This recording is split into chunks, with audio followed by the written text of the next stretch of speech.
क्या आप जानते हैं कि एक ऐसी बैठक जो हजारों मील दूर अलास्का में हुई, उसका सीधा असर आपकी जेब और भारत की अर्थव्यवस्था पर पड़ सकता है। आज हम एक ऐसी ही कहानी की तह तक जाएंगे।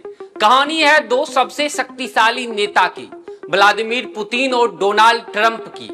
उनकी हाल ही में हुई मुलाकात ने न केवल दुनिया को चौंका दिया, बल्कि एक ऐसे मुद्दे पर ध्यान दिलाया जो सीधे सीधे भारत से जुड़ा हुआ है, रूस से तेल खरीदना और फिर अमेरिकी टैरिफ। तो इस वीडियो में हम जानेंगे कि कैसे ट्रंप ने भारत पर टैरिफ को एक हथियार की तरह इस्तेमाल किया, जिसका मकसद पुतिन को बातचीत की टेबल पर लाना था।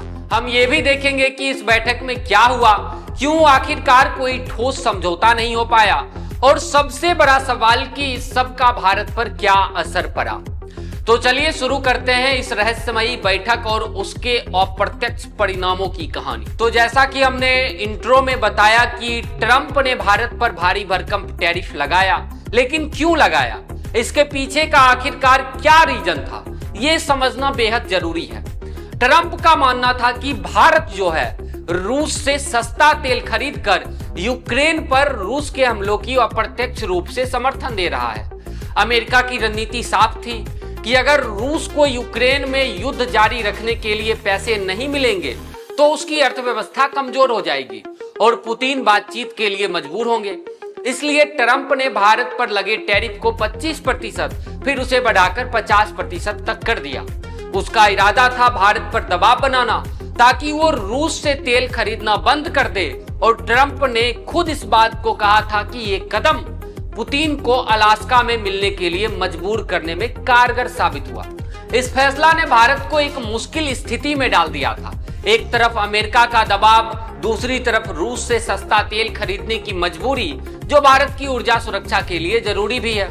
तो चलिए अब जानते हैं कि अलास्का में हुई इस ऐतिहासिक बैठक में क्या हुआ। पुतिन और ट्रंप के बीच यूक्रेन पर घंटों बातचीत हुई। मीडिया में दोनों नेताओं ने इसे सकारात्मक बताया, लेकिन एक अहम बात सामने आई कि कोई ठोस समझौता नहीं हुआ।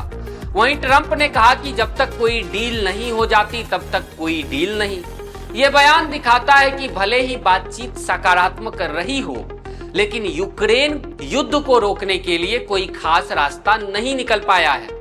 पुतिन अपनी शर्तों पर अड़े रहे और यही कारण है कि कोई संघर्ष विराम या शांति समझौता नहीं हो पाया। लेकिन दिलचस्प बात यह थी कि मीटिंग के बाद दोनों नेताओं ने संयुक्त प्रेस कॉन्फ्रेंस में पत्रकार के किसी भी सवाल का सही जवाब नहीं दिया।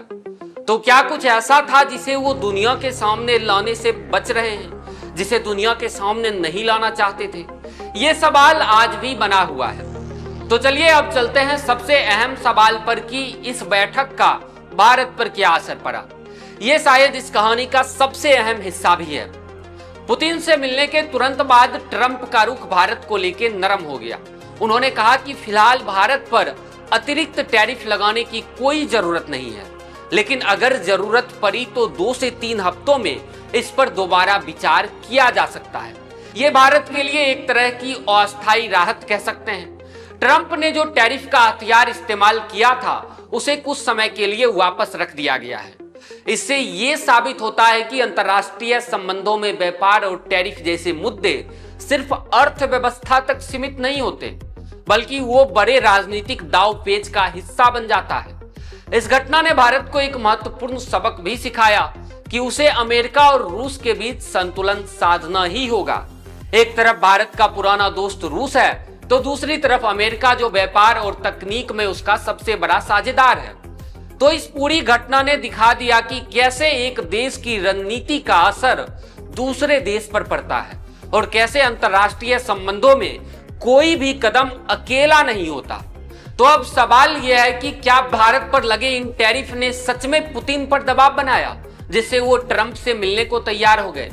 इसका जवाब आप हमें कमेंट बॉक्स में बताइएगा। फिलहाल इस वीडियो में इतना ही। हमारे साथ बने रहने के लिए आप लोगों का बहुत बहुत धन्यवाद। चैनल पर नए हैं तो चैनल को सब्सक्राइब करिएगा और फेसबुक पेज को भी फॉलो जरूर करिएगा। मिलते हैं नए वीडियो में, तब तक के लिए जय हिंद।